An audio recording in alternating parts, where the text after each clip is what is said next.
Welcome to the Elevated Hope Project, a podcast dedicated to celebrating stories of resilience, transformation, and second chances. This podcast is proudly sponsored by Elevated Education, an organization that serves at-risk students through innovative schools like East Point High School, Elevated Academy, and Accelerated Learning Center. At Elevated Education, we believe in the power of education to change lives and create hope where it's needed most. Olivia, we're so glad that you're here with us today. Tell us, just take a second and tell us who you are, and then we'll just start peppering you with questions. My name's Olivia. I'm from Phoenix, Arizona. I'm a senior at Accelerated Learning Center. Okay, very good. And you're probably almost finished then if you're a senior, because Yeah. we're in May right now. Yep, I am. All right, how does that feel? Pretty good. I took 26 classes this year, so Whoa. I'm tired. Wow. I bet. Yeah. Yeah. For anyone who doesn't know what a normal class load is, typically students take how many classes? Probably like 6 a semester, so. Okay, 26. That's high commitment right there. Yeah. Yeah, you got 2 years of school done in a year. Yep. Yeah, that's incredible. That is incredible. Congratulations. This is going to be a Thank good you. story. I have a Yeah. feeling.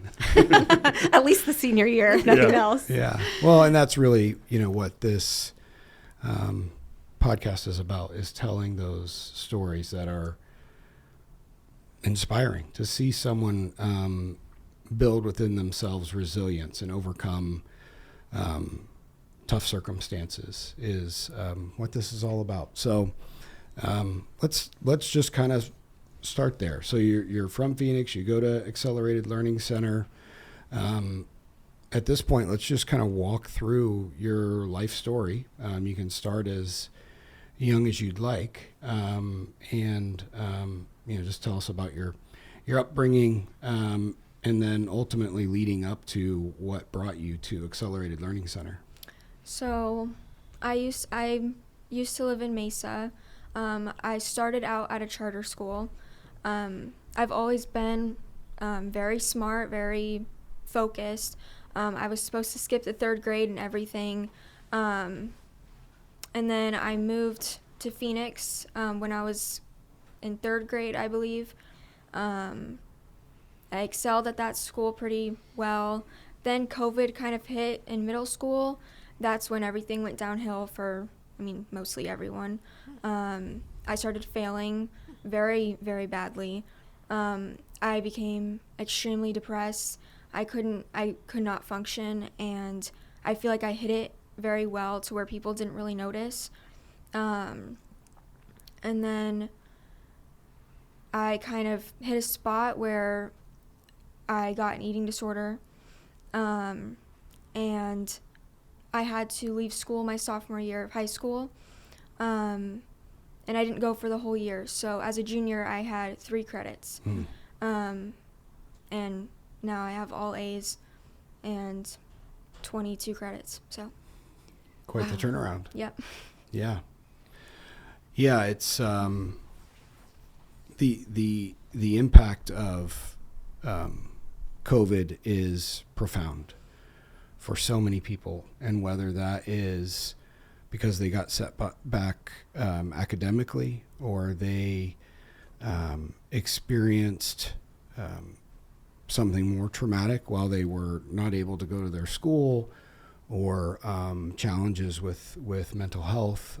It's just this full of array of things that are going to have to be unwound. And I think we still have years ahead of us of fixing that as a society, and then as people who operate schools. We're going to be kind of at the forefront of that. So we definitely empathize with you in that and understand the challenge. Yeah. So was it really when COVID shut the schools down? Is that when Yeah. things got really hard for you? Yes. And so you started failing classes, started falling behind in school, I would assume. Yes, extremely. Okay.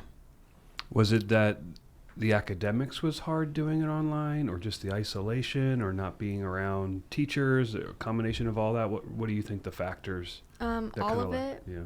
I'm a very in-person person. I hate computers. I can't look at a screen. for hours on end. I can't comprehend reading on computer screens.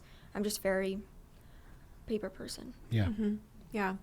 It's interesting that there's probably so many students like yourself who really did struggle and lose a lot of traction in that time period. And yours went a direction where you had to probably get some help, Yeah. right? Get some support quickly. Yeah. So talk to us about what kind of support you had in your life when you were trying to figure out what to do next. Well, I had therapy, which did help a lot. Talking to someone about all of my struggles, like academically, personally, just everything helps a lot. My family helped a lot, and I can't really say that my friends did, because who you surround yourself with really does matter. And I didn't think about that growing up. I thought it was just like parents being parents, but it does matter. But yeah, just family, therapy, a lot of that. Teachers. Yeah. Ultimately, what pushed you to make the decision to, did you transfer to Accelerated Learning Center at some point in that process? Like where did you make that transition? Middle of junior year. Middle of junior year. What caused that actual decision?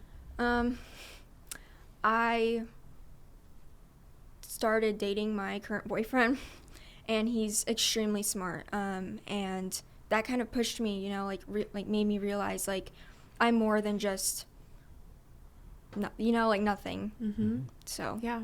You have worth and Yeah. value. yeah, Yeah. He made me realize that. Okay. Yeah. And he was going to ALC? No. Oh, No, he lived in Mesa, okay. but he went to a charter school as well. Okay. And how did you hear about Accelerated Learning Center? Some old friends that went there. Okay. So Good. So middle of junior year, you made the transition. And what were some of the things that stood out to you that were different than your previous experiences? It was more one-on-one. Mm. I actually got to sit down with my teachers, and they actually listened and tried to learn the way that I learn, versus public school where there's 30 kids to a classroom and they can't really get around to you. So Okay, good. And that seemed to work for you. yes, Sounds like it a at lot least. better.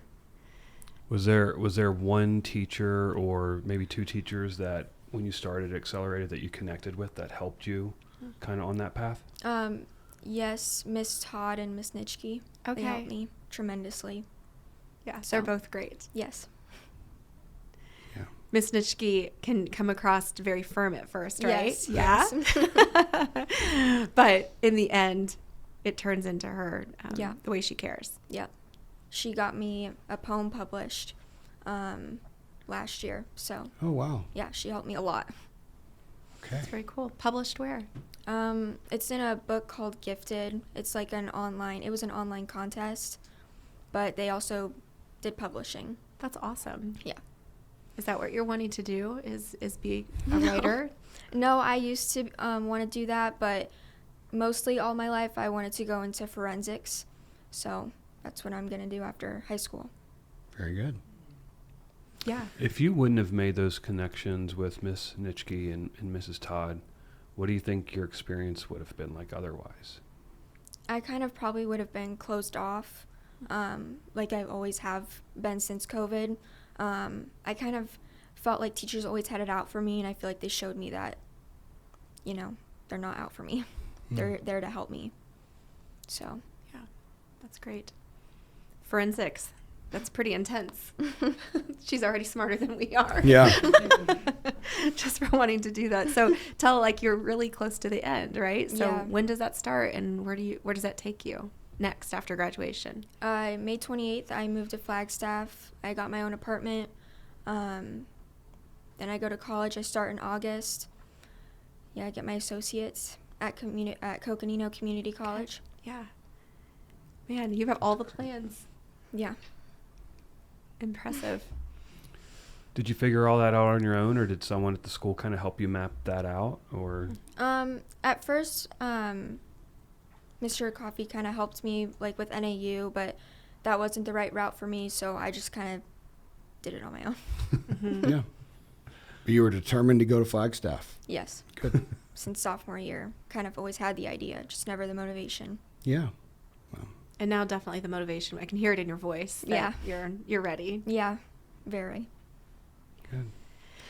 So let's go back into your story a little bit, because one of the common themes that come up in these interviews is community, right? And you mentioned it, that having the right people around you makes such a difference in your life. And I think we can all attest to that in many different aspects.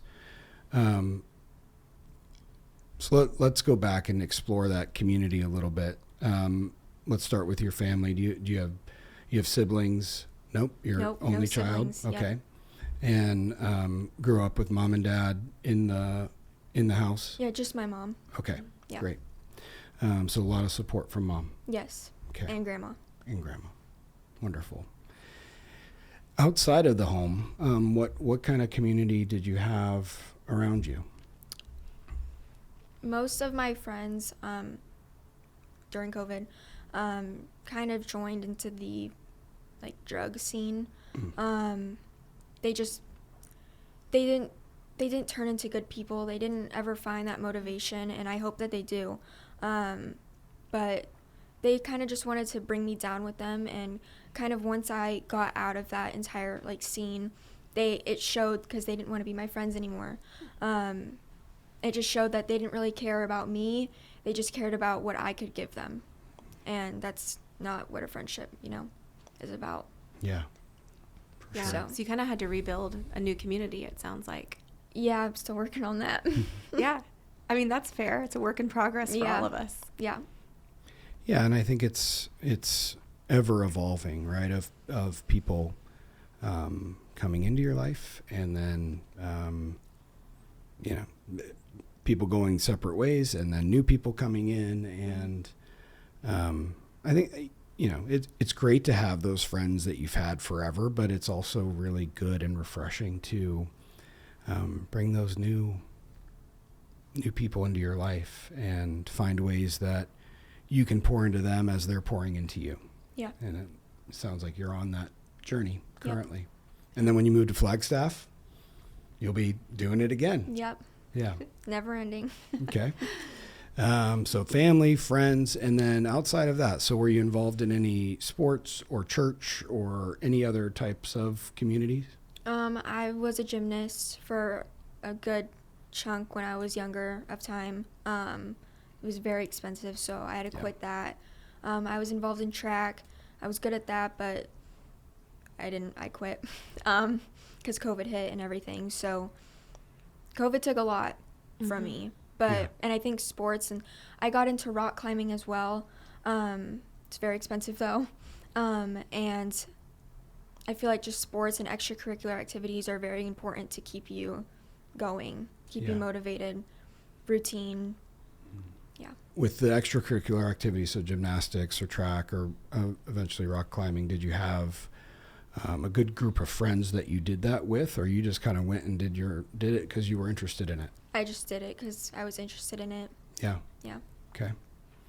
Did you do gymnastics up in this area? I did it at Mesa Desert Devils. Okay. Yeah. Yeah, my daughter was a gymnast for a while, and I'm familiar with the name of that gym. I haven't Yeah. been there, but yeah. But I agree, it is expensive and time consuming. Yes, very. Yeah. Can I switch gears and ask kind of a different sort of question? So as you look back at the most pivotal point, like the decisions that you're having to make and some of the things you're going through, probably during COVID and shortly after, what kind of things do you wish someone had told you, had advised you, had guided you, that maybe you can tell now to another student?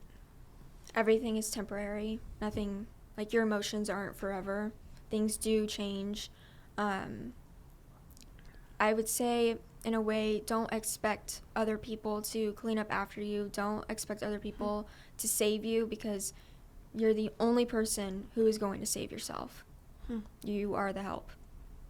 Wow. Did someone actually say those things to you? No. You've just learned them along Yes. I wish someone told those things to me. the way. Yeah.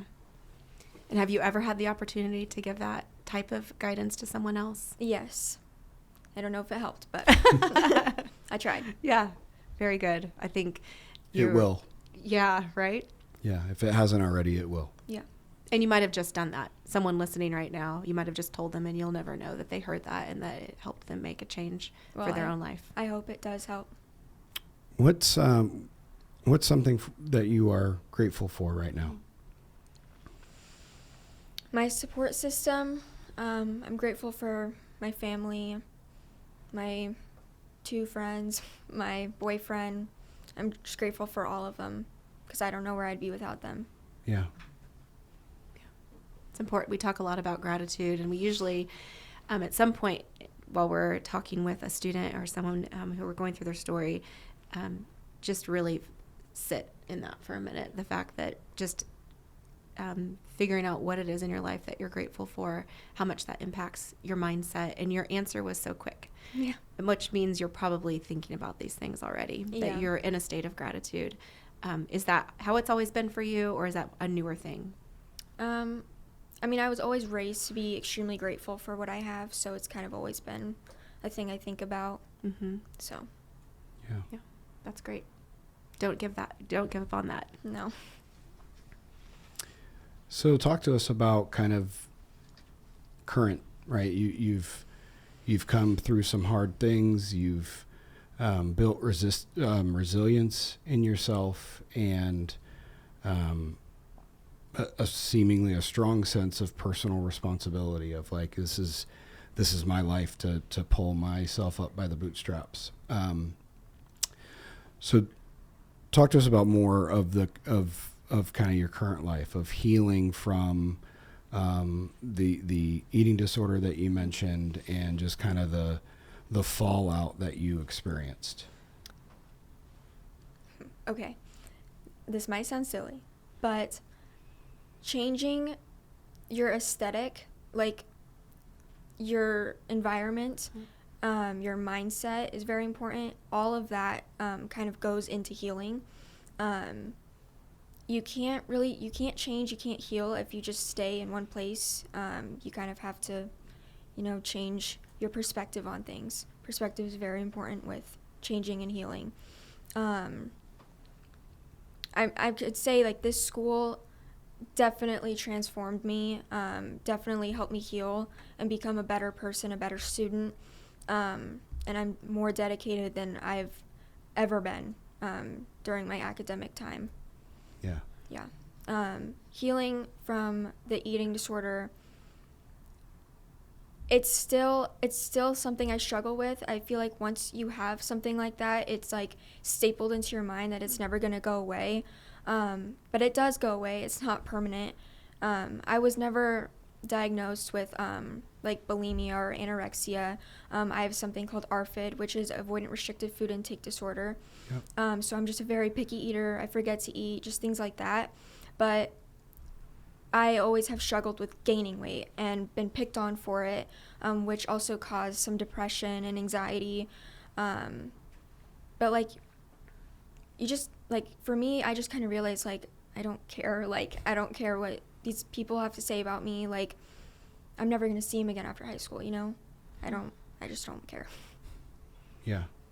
Olivia, that's so articulate. Like everything that you just said, there's a lot of wisdom in there, and you articulate it so well.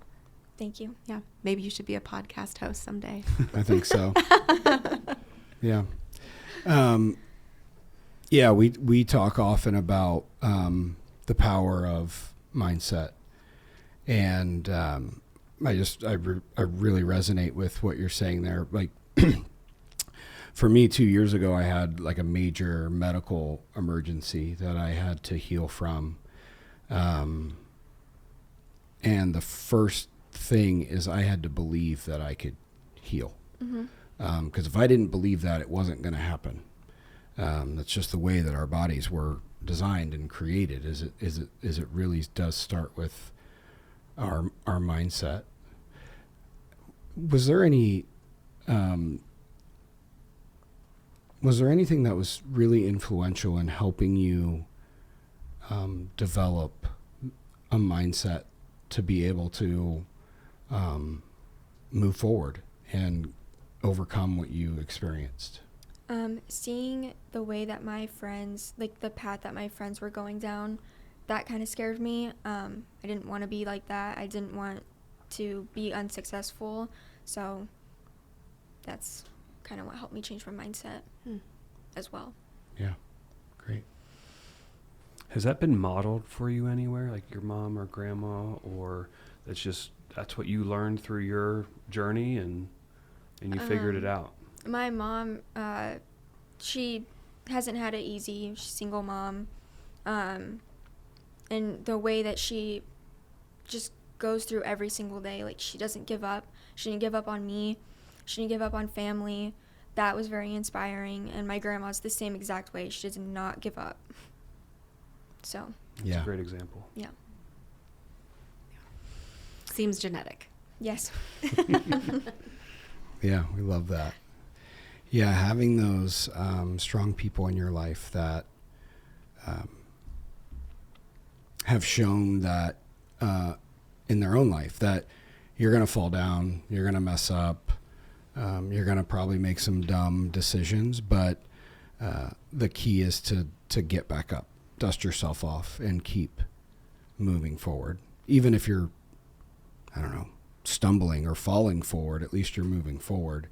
And eventually you find your feet and you get them underneath of you, and you certainly have, and have accomplished incredible things, overcoming some real challenges, and finishing 2 years of school in a year because you are hyper focused on your goal of moving up to the mountains where it's much cooler. Yep. And pursuing a very specific career, which is wonderful.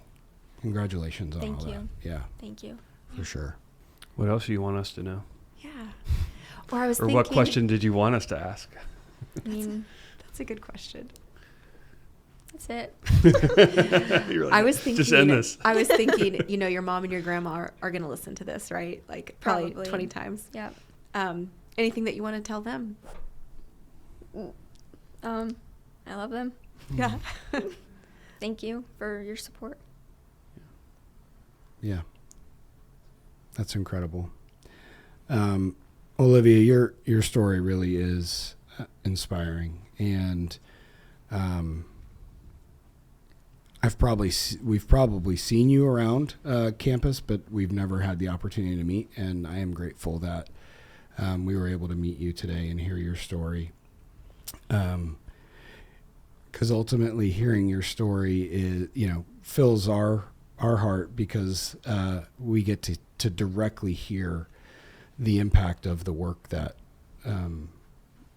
our team does each and every day, and you are the byproduct of that, and it's a huge success and motivates us to keep at it and keep going, and staying dedicated to the type of schools that we develop in the students that are down and out and struggling. Those are the ones that we want to give a hand up to. It's you and the rest of the students that have been on our podcast. I guess we could go build schools that are for the gifted, highly, those super high achievers, but that's not our mission. We're very focused on it, and hearing your story just inspires me to further double down on that mission of providing a place where students that are struggling can come and thrive. And if they need to catch up in 2 years of school in a year, making sure that's even possible, because there's a lot of places that you couldn't even do that. It's not an available option. Yeah. And I'm glad that our school was able to do that for you. Yeah, me I mean, too. you did the work, but we just provided the environment for you to do it, and just grateful for you today. I'm Yeah. grateful for the school. Thank you. And I would say so many of our students, like Olivia, are gifted and are highly motivated, but there's been a road bump along their journey. And regardless of what the road bump was or what their academic history is, our schools are the right place to help them get back on track and finish that journey and graduate on time and do 2 years of work in 1 year. It's amazing. Yep. And maybe we'll have you back in 4 years to hear the rest of your educational journey, at least. Maybe I will be less awkward. Maybe we'll be less Oh, awkward. you've done great. Yeah, you did wonderful for, certainly for your first podcast appearance, first of many. Yeah. Great job. Thank you. Yes, we would love to stay in touch and hear how you're progressing. And just know that our that Accelerated Learning Center will always be a home for you. If you need help, reach out to us. We will do everything we can to help and support you alongside the community that you build and your family that's going to continue to support you. Thank you. Olivia's journey shows us what's possible when determination meets opportunity. It also highlights the mission of elevated education to serve as a bridge to hope and success for high-risk students through schools like Accelerated Learning Center. Thank you, Olivia, for sharing your inspiring story with us today. And thank you to our listeners for joining us on the Hope Project, where we celebrate stories that remind us all that with support, hope, and perseverance, transformation is always possible. See you next time.